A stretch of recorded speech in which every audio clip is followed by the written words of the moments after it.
Almost 8 weeks after high levels of E. coli bacterium closed Darwin beaches, there's still no official cause for the contamination.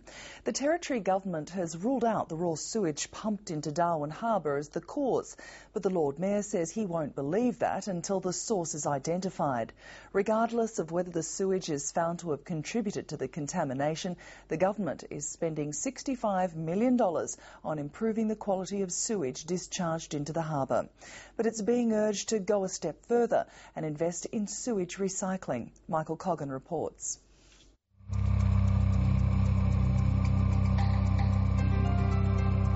Darwin's beaches have been given the all clear from an E. coli and enterococci contamination that kept people out of the water for weeks.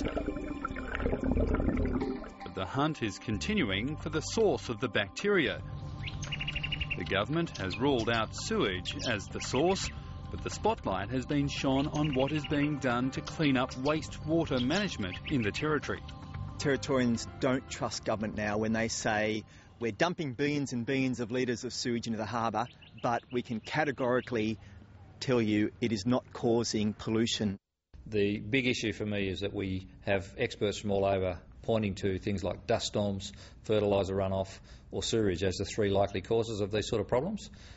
We can rule out the dust storms and the fertiliser fairly easily. We can't rule out the sewerage, in fact quite the opposite.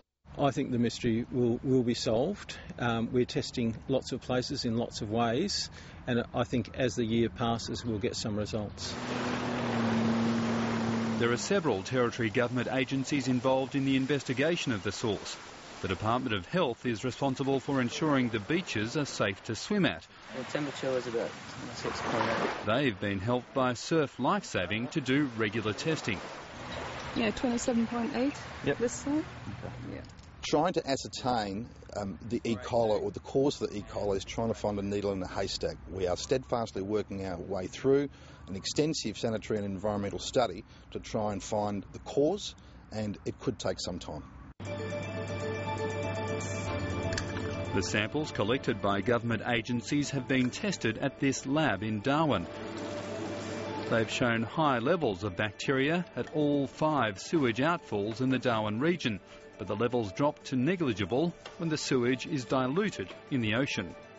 The testing that we've done shows a very rapid drop off in enterococci from those discharge sites. They're obviously very high levels when they come out, but it drops off very rapidly in the water column because enterococci don't like seawater. The Darwin City Council triggered the initial beach closures in June when it discovered high levels of E. coli in Fanny Bay. The Lord Mayor says the failure to find the source makes it impossible to rule out the sewage outfalls, and Council's conducting its own investigation. We've done a lot of testing already around things like the golf course lake. Obviously not that. We've done some drain testing because we're hugely concerned about the fact that this is happening, obviously. A one-off test of the Little Mindle Creek in early June returned an E. coli sample 1,000 times higher than the level deemed unsafe for swimming. Foul-smelling algae on beaches and in the Little Mindle Creek stormwater drain raised concerns the Gardens Golf Course lake could be the source, but Council has ruled that out. One of the issues is we're getting lots of little spikes of data and some big ones here and there, but we don't want to jump off sort of half-cocked and say this is the definitive bit of evidence when the systems are clearly dynamic in some way. While he's confident sewage is not the source of the E. coli contamination, the Essential Services Minister this week highlighted work being done to turn off the Larrakia sewage outfall late next year. There's no likelihood it's actually come from the sewage. There's 10 times less than what they're finding on the beaches. The other areas, the stormwater drains and the Gardens Lake, have massive levels of E. coli in them and Little Mindle. So, look, that's where they're looking at the moment. The 1.5 billion litres of untreated sewage the Larrakia outfall currently pumps into Darwin Harbour will be diverted to the soon-to-be upgraded Ludmilla treatment plant. Scientists have been using dye tests to work out the impact of the proposed extension of the Ludmilla sewage outfall as part of the upgrade.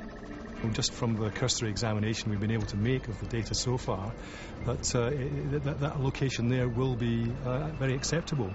But we have a lot of analysis to do on the data we collected on those 2 days. It's going to take us some weeks to put that together, and then we will use it to calibrate and validate the model so that we really are confident about that location being effective. The City Council and Environment Centre say the government should go a step further and invest in sewage recycling infrastructure at the same time. What we don't have yet is any leadership from this government to lead the debate on recycling water.